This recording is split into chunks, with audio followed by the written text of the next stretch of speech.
Welcome to episode 14 of the Drive podcast.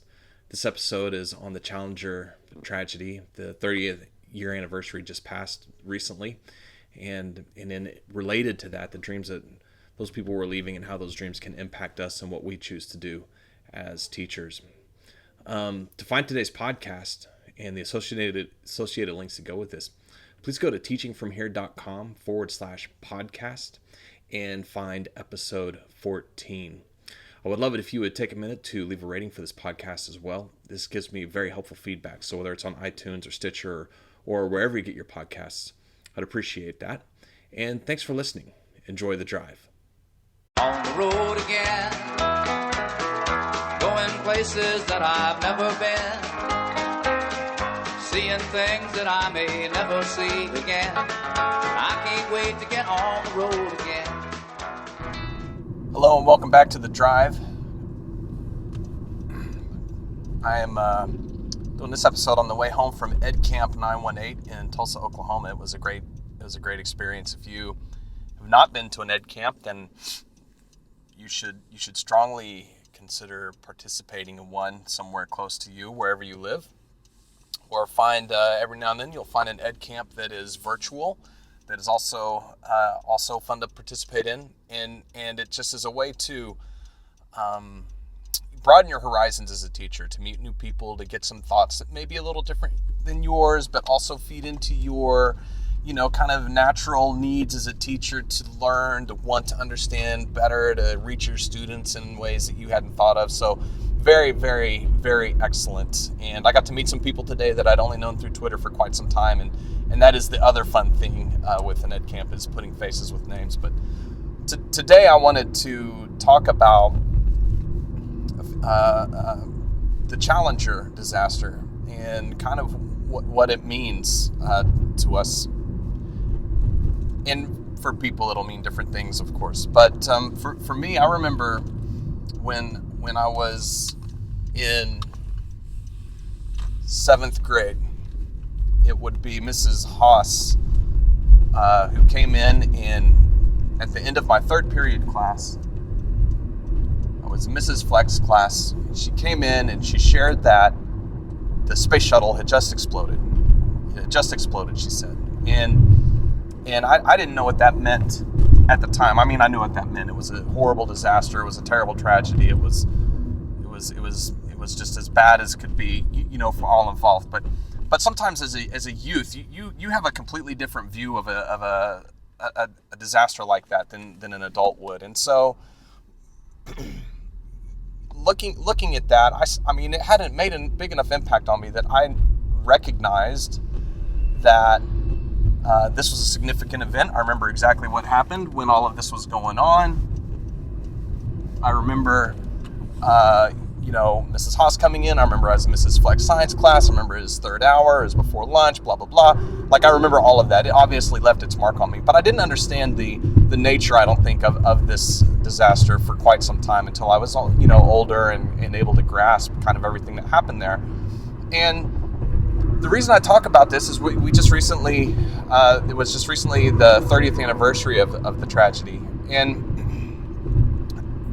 as a little boy, I always looked to the sky. Like I just thought that the heavens were amazing. And what kid at some point doesn't pass through the astronaut phase? My astronaut phase didn't live very long, but I always have been fascinated by the stars and still am to a certain extent. And so I follow space shuttle stuff, not religiously. In Oklahoma, we don't have like a space section of the newspaper like certain parts of our, like certain newspapers do or whatever. But it was still attracted my attention.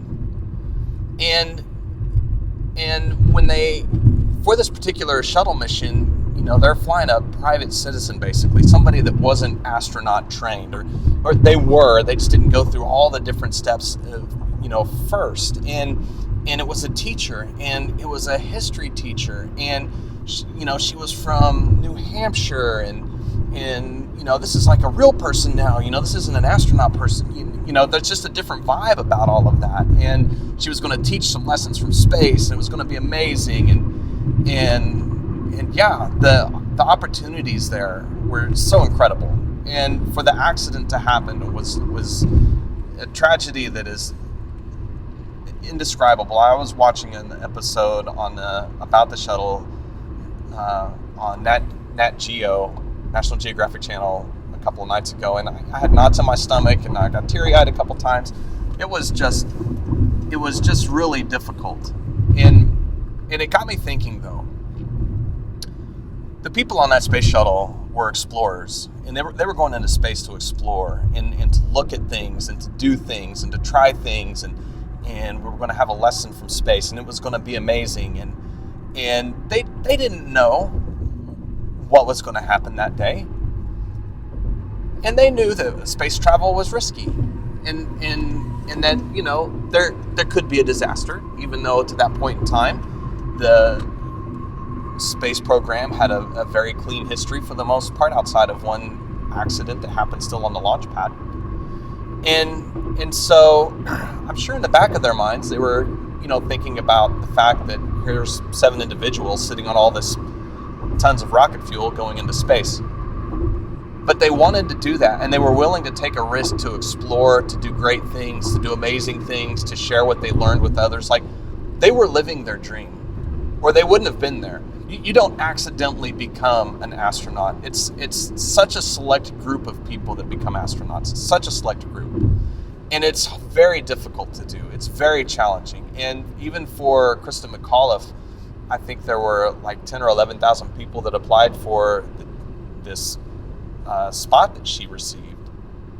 And so that's a lot of people. And even then she still had months and months and months of training and things like that. So she was intentional with what she wanted to do. She gave up her teaching for that year to train. And I don't know if her plans were to go back to teaching or if she was going to stay in the program. You know, I don't know that. But she had this dream, and she was striving for it, as were everybody on that fateful launch. They were all trying to live for their dream. And so my challenge to you from that viewpoint is this.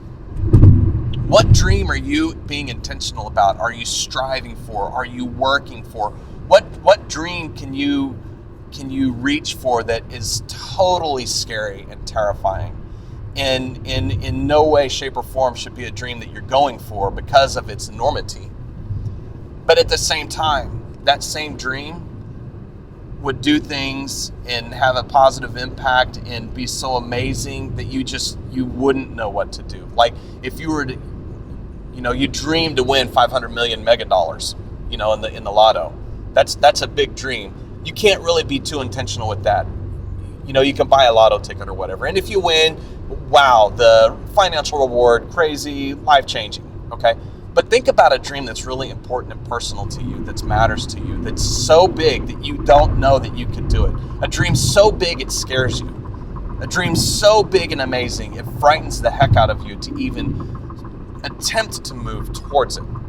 And that's my challenge to you today, is to look at what you're doing as a teacher, as an administrator, as a person in general, and ask yourself, what dream are you just scared to death that you might accomplish? And then can start taking intentional steps to do that.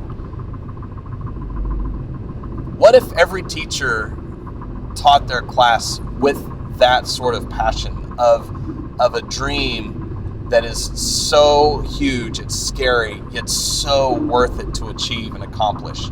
And we shared that sort of passion with our kids and inspired them to have big dreams. So I have a couple of big dreams that would scare the crap out of me if they were to potentially happen. And one of those dreams is I have an idea for a book bouncing around in my head. Now, everybody has ideas for books bouncing around their head. And maybe they want to share those ideas or maybe not. And I'm not to the point yet where I don't know if I want to, but I think the ideas in my head would be great. And so my intention with that is to learn as much as I can first. And so I've intentionally taken some steps towards putting myself in a position to write this book. And I think the book would be great. I think it would be fun. But then what if nobody wants it? What if it is so horribly written that the editor's like, forget it, we don't want to work with you? What if it doesn't get published? What if it gets published and nobody buys it? What if it gets published and 75 million people buy it? I mean, all these different questions. I have no idea how to answer any of them. I don't even know the first person I would need to contact about writing a book. Like, I have no idea. But started blogging. I try and blog on a regular basis. I do a lot of writing with my graduate work. So my writing is coming together a little bit, I think. And when I sit down and really pay attention to when I really need to edit myself and read what I've written, I feel like I've done a pretty good job. So I'm willing to take some of those risks, and I'm willing to be scared to death by that dream, because I think it's a dream that could be amazing. The second dream that scares me more than what I could possibly communicate to you, is to be invited to speak at the TED conference, the one that Sir Ken Robinson's spoken at a couple times, and the one that Jane McGonigal has spoken at a couple of times. Two people who I think are incredible. That TED conference, it scares me to death. And then what if that TED Talk falls flat and nobody likes it? What if when I get done, everybody thinks, well, that was a waste of time? And what if I get done, public shaming through social media about how horrible it was? Like, what about that? Because when you're giving that TED Talk, you're talking to a select group of people who are so incredible and are doing, when you give a TED Talk, you're talking with people that have done the most amazing things or are working on the most amazing things. Like, it is, oh my goodness, I can't, I'm getting butterflies in my stomach just thinking about it. I don't even know what I would say at this point in time. I have some ideas in case they call. But then what if that goes viral? What if it becomes some sort of groundbreaking TED Talk? What if it becomes a situation where, it just picks up, millions of viewers basically overnight? I mean, what then? I don't even know. I don't know how it.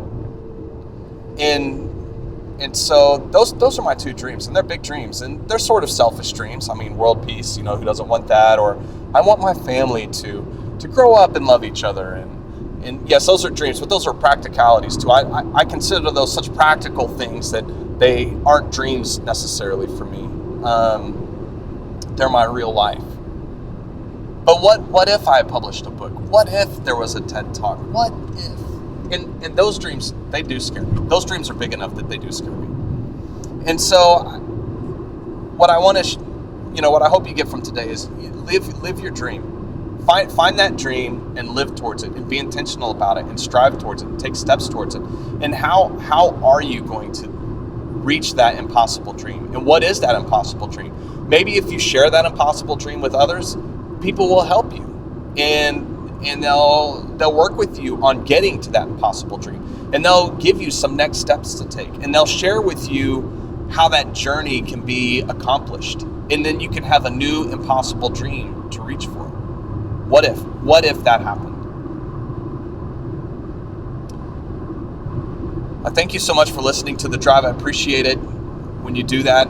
For any feedback that you give and comments that you share, I love all that. It makes me better, and that's the goal, is to always be better. And I thank you for that. And remember that if you're in the classroom and you're teaching, no matter what you teach or what you do educationally, you're making a difference on somebody's life, whether you know it or not. So continue to do that. Make a positive impact and be brilliant.